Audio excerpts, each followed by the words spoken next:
You interview, and I'll try and answer the best I can, and I'll leave the editing up to you. All right. Hey guys, this is my friend Al Jacobs, photographer. Hi. Retired photographer, right? Oh, yes. But you still do work, right? For myself. For yourself? I just photograph for fun. All right. So we're gonna get into how he began in the business. So I know a little bit of his story, but when he started, nobody knew who you were, and a friend of yours, like you said, "Hey, this is a nice studio. Does anybody know about you? Let's start out right there." All right. I had worked for other photography studios, and I wasn't happy. I never was a good employee, really, because I was too strong-willed. So I decided that I wanted to start my own studio. So I found a place and built it out, and it was kind of nice in a really good area in Arizona. And my friend, who was a marketer, came to visit me one day. He looked around at samples on the wall. The bottom line was I was a good photographer, a good portrait photographer. I was really good at it. And so he came in and looked around, and we sat down, and he said, "Nice place. When's your first client coming in?" And I said, "Client?" And then he explained to me that no matter how nice the place was, no matter how good the location was, no matter how good of a photographer I was, if I didn't have clients and I didn't do marketing, I was wasting my time. Yeah. So how did you start doing that? How did you start getting clients? Well, I started getting clients the way, because he was a photography marketer. Yeah. That's when I used to work for him. And what he did was he'd call numbers out of a telephone book, cold calling. Nice. And he would play this game. Like he'd ask a question. If you answer the question right, you're going to win a wristwatch.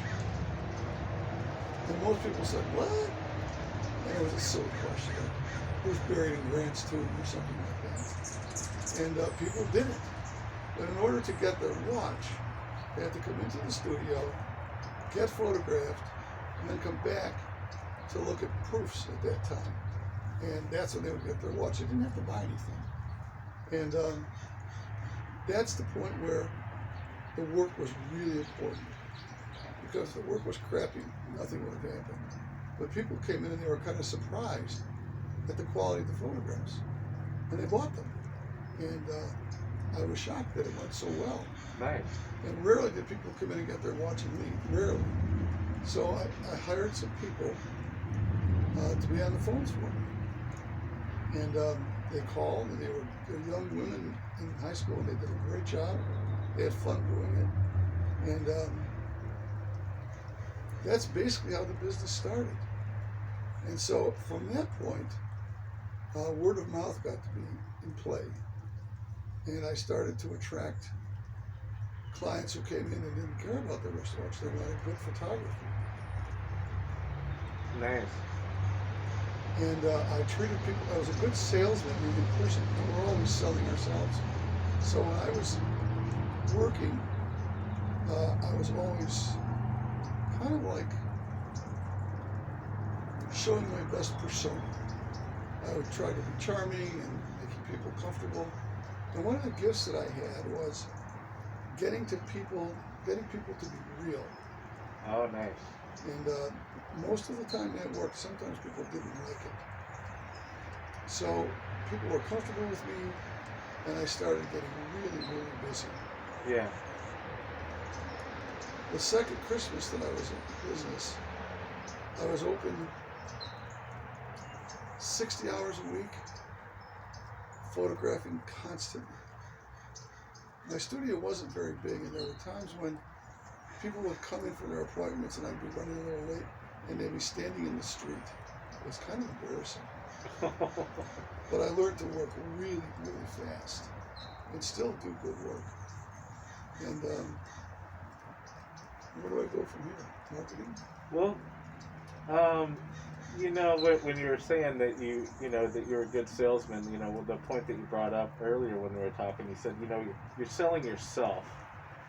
Um, but let's. I think that's really important to understand a little bit. What do you mean by you're selling? Instead of selling portrait photography, you're selling yourself. Do you agree with that? Yes, they knew what the product was. For instance, I think one of the best compliments, this happened a lot, but the first time it happened, I was kind of blown away. And I was with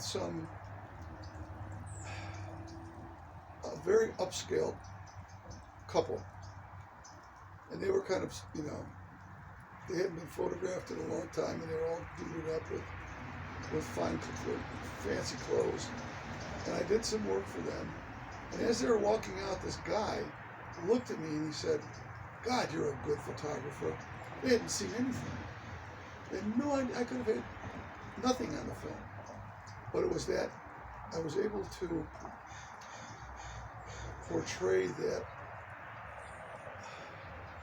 confidence in myself. And they picked it up. And after that, it happened quite frequently. People would say things like that. Oh, nice. It always blew me away. So Nice. that was selling me. Because I was who I was, the portraits must be good. Uh-huh. That's a hard thing to develop. It's hard to make. To develop. Yeah. Yeah. Develop. Let's take a hard right turn, a hard left turn, as it were, Okay. and let's get into the part of your business where you took a nosedive and ate it. Because one of the things that I really think is important is to, as artists, we learn how to survive downturns, economic downturns, and I think you have a really interesting story to tell on that. Well, yeah, I can be open about this. Like many artist friends that I had this love of substances. And I used to meet with a group of guys, they're all artists, glassmiths, framers, 4 or 5 people every day at about 4 o'clock. And we would meet at one of their studios, and we would drink and use some altering substances every day. And it got to the point where I was looking forward to doing that more than my work. And my business started to nosedive because I wasn't, as I progressively got to be more alcoholic, my desire to participate in that photographic world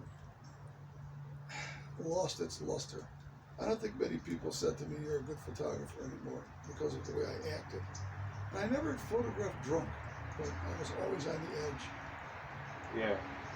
And business fell off, and I knew I blamed everybody else, but I knew what was going on. It was because of my behavior. People knew I wasn't really interested anymore. No, that's And clients would tell me things, fascinating. and I would blow it off. They tell you what? They'd say things like, "I wasn't really happy with that." I said, "Well, what don't you like?" Well, and they knew that the luster was gone. They couldn't really pin it down. And I think what they did is they stopped referring to me. That was a big part of my business. One of my biggest embarrassing moments was being asked to photograph a very small, intimate wedding at a very large,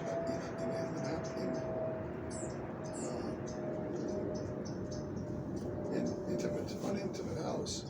Big place, small little music room, a beautiful wedding. This woman's daughter everything was about as perfect as you could be. It was Christmas Eve. There was Oh my gosh. a string quartet, Yeah.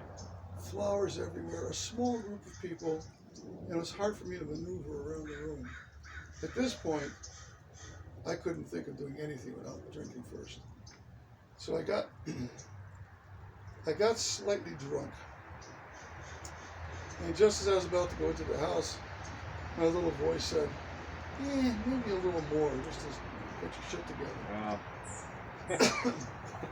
And so I went in the house, and kind of bitchy about I had no room, space to maneuver with my tripod and shit. And I stumbled on a potted plant, knocked it over, and several others, and fell on the floor.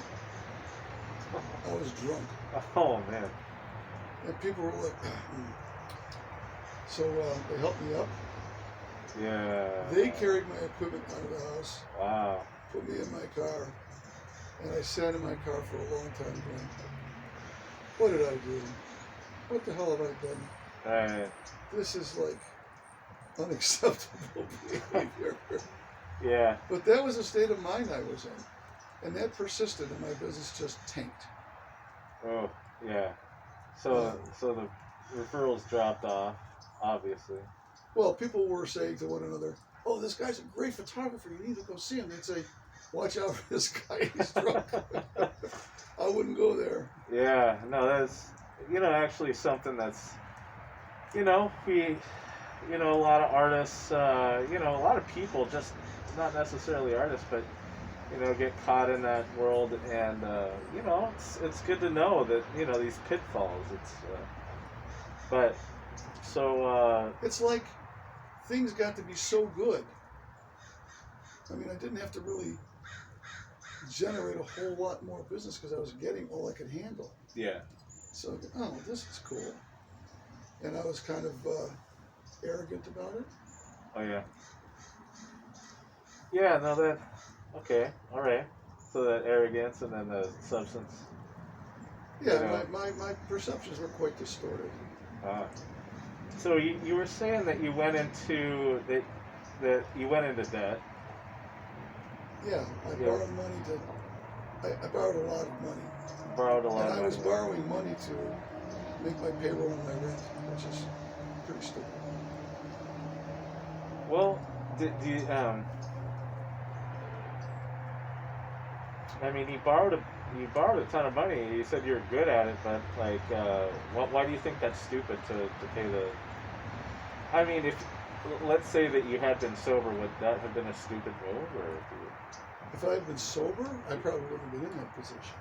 Right. Because the reason I didn't have the money to pay these costs, because I wasn't doing a lot of work. So I wasn't generating enough revenue. Right. And I was under the delusion that this was all going to be okay. Oh, I got if I could just keep afloat. Oh, okay, I see. And there was a huge sense of embarrassment about the whole thing. Oh, yeah. I didn't want people to know. Right. So you said that you were about 120 grand in debt when you. What was the breaking point at which you? The real breaking point was I woke up this is a true story. I woke up one morning with a hangover, and for the first time in 20 years of running my studio,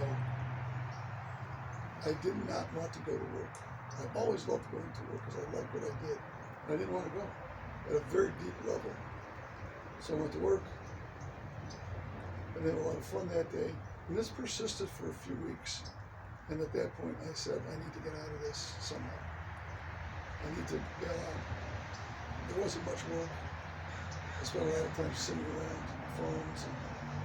And I finally decided to sell the business. And it took about 6 months, but I did. And when the deal was complete, I felt a great sense of relief, and I never wanted to go back.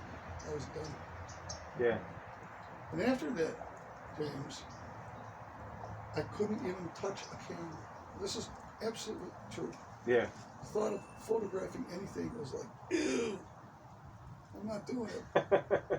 Some close friend of mine, whose wedding I had photographed once, his daughter was getting married, and he asked me to photograph his wedding. I said, I don't do that anymore. He goes, what? You're a really good photographer. What do you mean you don't do that anymore? I said, I can't. And he got pissed off, and I've never spoken to him. Oh, wow. To this moment. Yeah. Oh, wow. Just because he didn't get why. I don't understand. And then it took about 6 years before I could pick up the camera. Oh, wow. And I did it only because I wanted to see what would happen. And I just someplace, wherever I end up, I'm just going to photograph whatever's there. I'm not going to think about it. I'm just going to do it. And it was free. Nice. It was a wonderful experience. Yeah. Yeah. Well, obviously you became, you became good at what you did technically. Photographing. So technically you're good, but then, that passion had dropped off. Do you think, what do you think would have, I mean, I know as artists we kind of go through these, dry deserts of, where I don't want to pick up a paintbrush, and I haven't picked up a paintbrush for years, or, the guitar or whatever, but that, is it, so it was nice to get back, but not having to be in a business. That's very close to the truth, because I did figure out what happened. And I had been, all these years, Yeah. people would come to me and say, I want you to do this. And I would do it, and I would do it well, and they would give me money. That's business transaction. Yeah.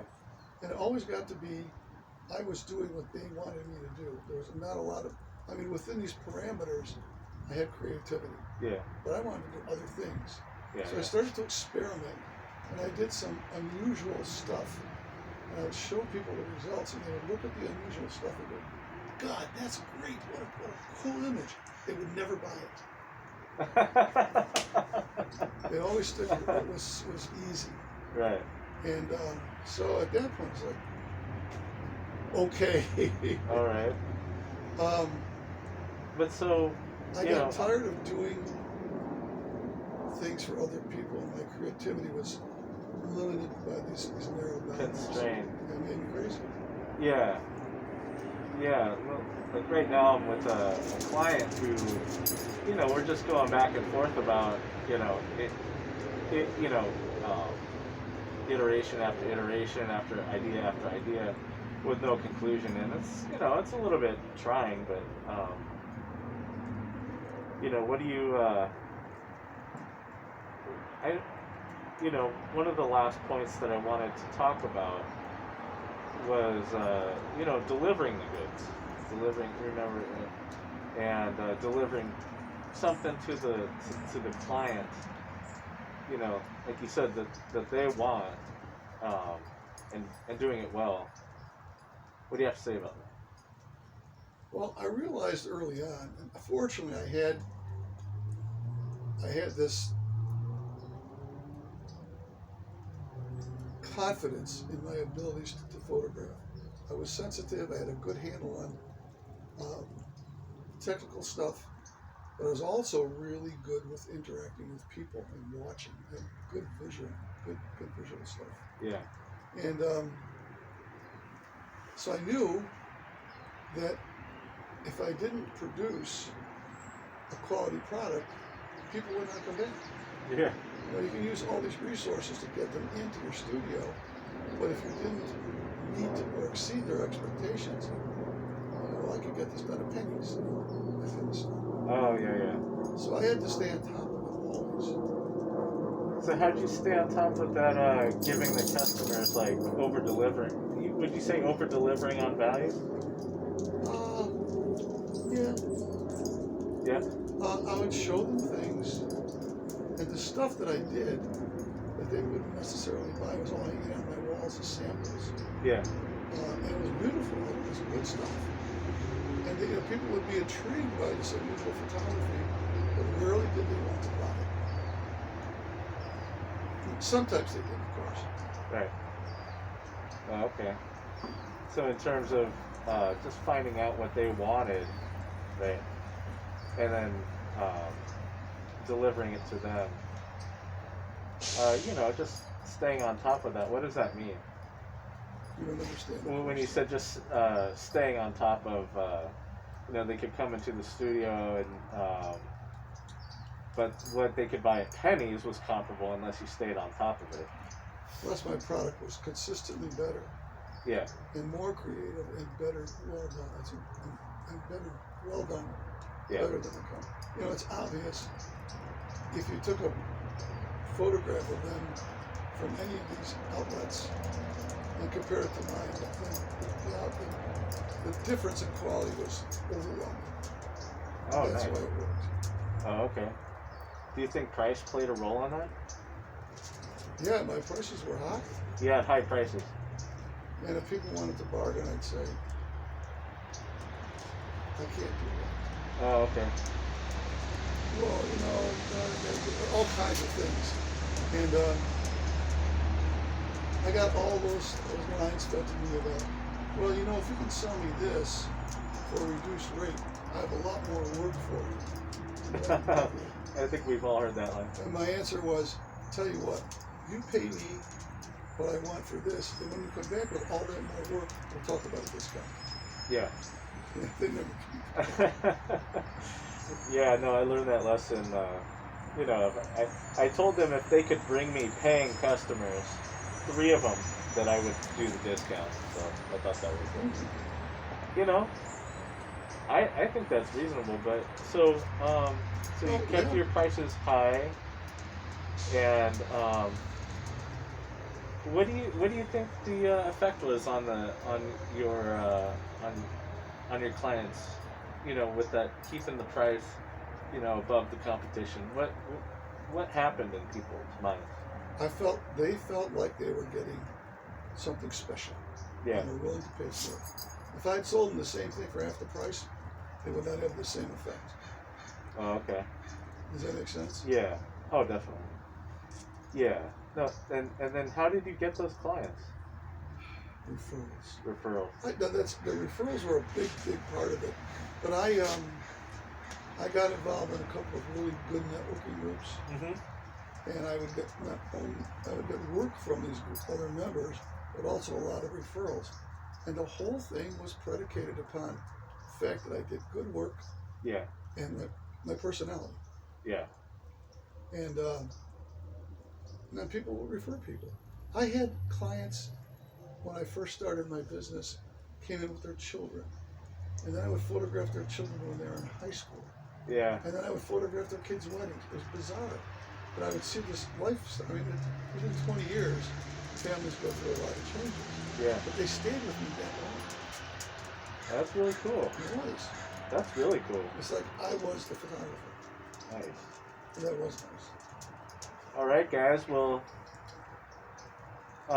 again, Al Jacobs, and I really appreciate your experience and sharing that with our artist friends here.